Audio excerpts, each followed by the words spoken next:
Assalamualaikum warahmatullahi wabarakatuh. Kami dari kelompok 5 akan mempresentasikan materi tentang landasan psikologi dan karakter siswa.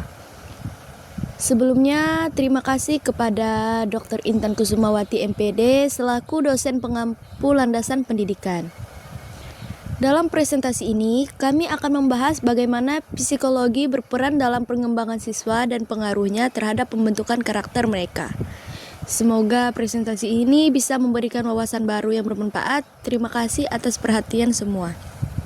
Sebelumnya, izinkan kami dari kelompok 5 untuk memperkenalkan diri terlebih dahulu. Perkenalkan, nama saya Cindy Safitri dengan NIM FIP 05240024. Perkenalkan, nama saya Artila Azahra dengan NIM FIP 05240017. Perkenalkan, nama saya Rizky Ramadan dengan NIM FIP 05240126. Latar belakang, pendidikan tidak hanya berfungsi sebagai sarana untuk mentransfer ilmu pengetahuan, tetapi juga sebagai proses pembentukan kepribadian dan karakter siswa. Dalam proses ini, guru tidak cukup hanya menguasai materi pelajaran, tetapi juga harus memahami kondisi psikologi siswa serta karakter yang mereka miliki. Pemahaman terhadap aspek psikologi siswa sangat penting untuk menciptakan pendekatan pembelajaran yang sesuai dengan tahap perkembangan mereka. Setiap siswa memiliki karakter, kebutuhan, dan gaya belajar yang berbeda-beda. Melalui pemahaman landasan psikologis dan karakter siswa, pendidik dapat menciptakan proses belajar yang lebih efektif, menyenangkan, dan bermakna. Hal ini sejalan dengan tujuan pendidikan nasional, yaitu mengembangkan potensi peserta didik agar menjadi manusia yang beriman, bertakwa, berakhlak mulia, cerdas, dan bertanggung jawab. A. Pengertian landasan psikologi pendidikan. Landasan psikologi pendidikan adalah dasar yang menjelaskan bagaimana proses belajar terjadi berdasarkan pemahaman psikologis siswa. Ilmu ini mempelajari tingkah laku, proses mental, dan pengembangan individu dalam konteks pembelajaran sehingga guru dapat merancang metode dan strategi mengajar yang tepat. Baik, selanjutnya ada tujuan landasan psikologi pendidikan. Tujuan dari landasan psikologi pendidikan yang pertama itu memahami proses belajar. Landasan psikologi pendidikan membantu guru memahami bagaimana siswa belajar termasuk faktor-faktor yang mempengaruhi proses belajar. Yang kedua, merancang pembelajaran. Landasan ini membantu guru merancang pembelajaran yang efektif dan sesuai dengan kebutuhan siswa. Yang ketiga, meningkatkan kualitas pembelajaran. Landasan psikologi pendidikan membantu guru meningkatkan kualitas pembelajaran dan mencapai tujuan pendidikan. Selanjutnya ada prinsip-prinsip landasan psikologi pendidikan. Yang pertama ada teori belajar. Landasan psikologi pendidikan didasarkan pada teori-teori belajar seperti teori behaviorisme, kognitivisme, dan konstruktivisme. Yang kedua, perkembangan siswa.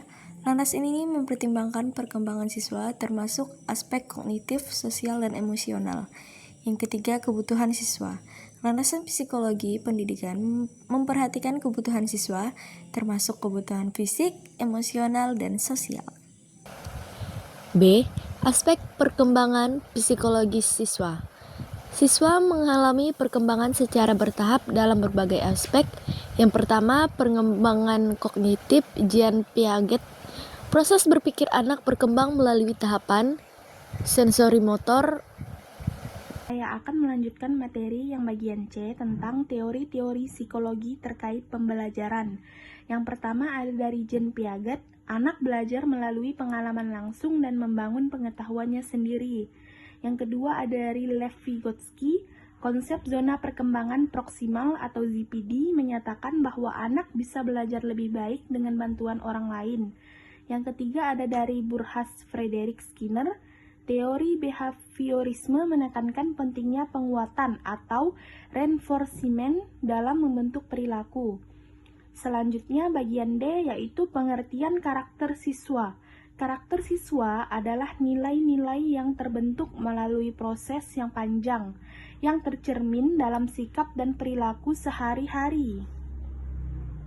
Karakter ini mencangkup nilai seperti yang pertama yaitu jujur, disiplin, tanggung jawab, toleransi, dan peduli akan sosial. Berikut ada beberapa contoh karakter siswa yang baik. Yang pertama, jujur, yaitu contohnya siswa tidak mencontek saat ujian dan mengakui kesalahan jika melakukan kesalahan. Yang kedua, disiplin. Siswa datang tepat waktu ke sekolah dan mengikuti aturan yang berlaku. Yang ketiga, tanggung jawab.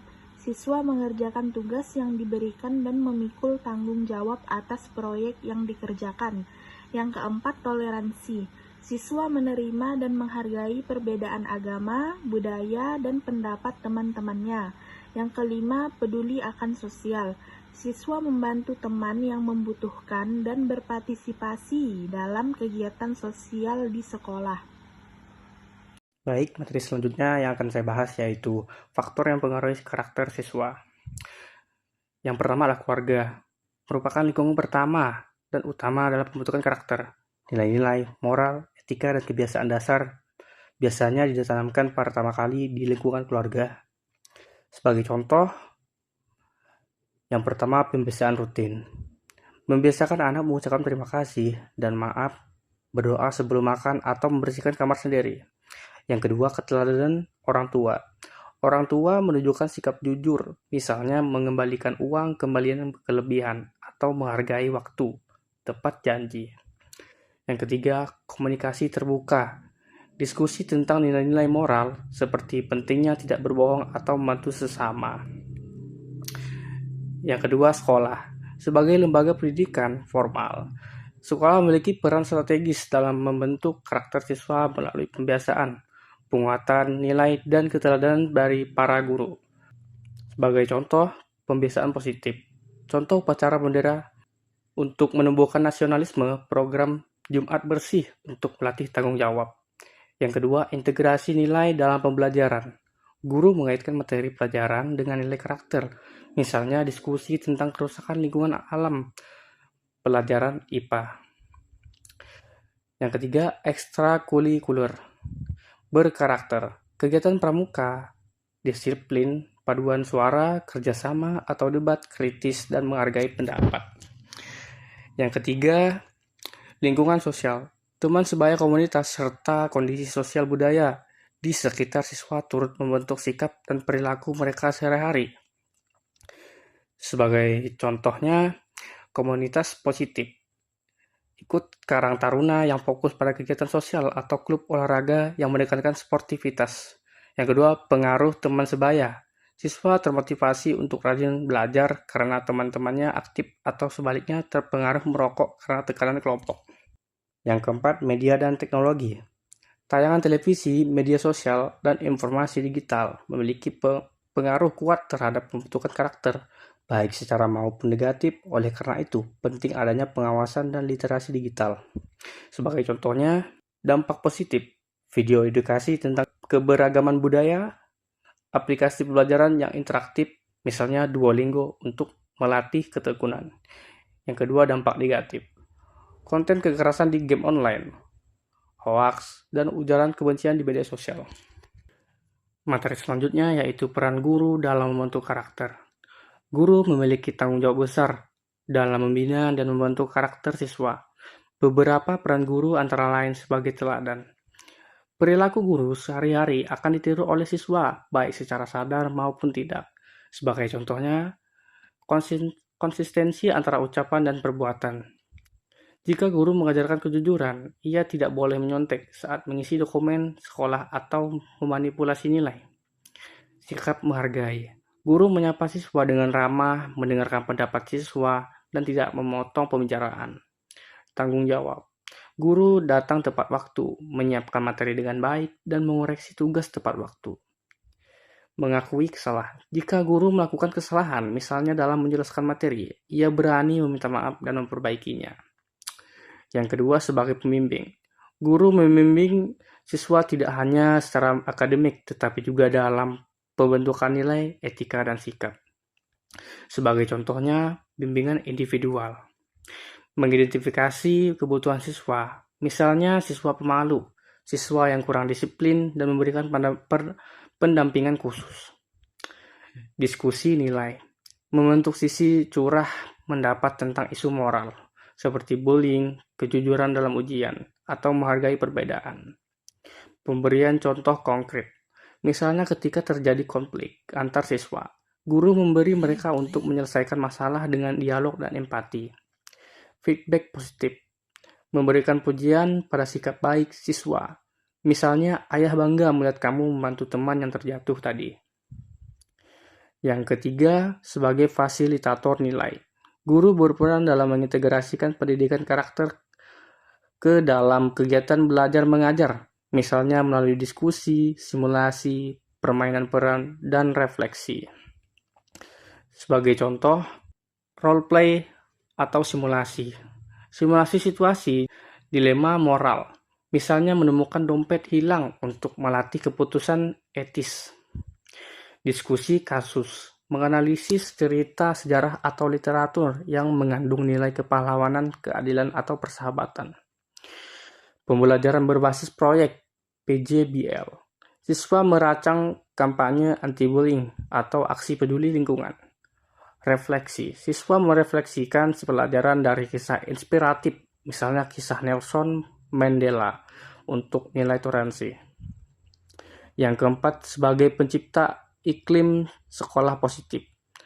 Guru bersama pihak sekolah menciptakan suasana yang kondusif untuk tumbuhnya karakter positif seperti kejujuran, disiplin, kerjasama, dan tanggung jawab.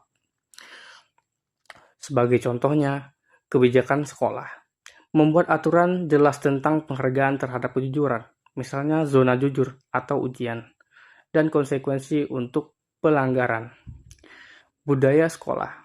Mengadakan kegiatan rutin seperti Hari Peduli Sesama atau program mentoring siswa senior ke junior. Desain ruang kelas. Menempel poster bertema karakter, misalnya kata-kata motivasi, gambar pahlawan. Komunikasi dengan orang tua, melibatkan keluarga dalam proyek karakter seperti program literasi keluarga atau seminar parenting.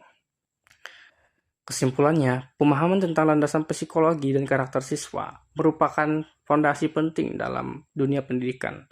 Dengan memahami aspek psikologis dan karakter peserta didik, guru dapat menyusun strategi pembelajaran yang efektif dan bermakna.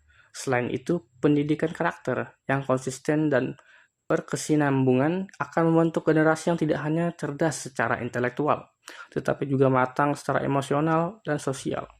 Oleh karena itu, sinergi antar guru, sekolah, keluarga, dan masyarakat sangat diperlukan untuk menciptakan pendidikan yang holistik dan berdaya guna. Kesimpulan, pemahaman tentang landasan psikologi dan karakter siswa merupakan pondasi penting dalam dunia pendidikan. Dengan memahami aspek psikologi dan karakter peserta didik, guru dapat menyusun strategi pembelajaran yang efektif dan bermakna. Selain itu, pendidik karakter yang konsisten dan berkesinambungan akan membentuk generasi yang tidak hanya cerdas secara intelektual, tetapi juga matang secara emosional dan sosial.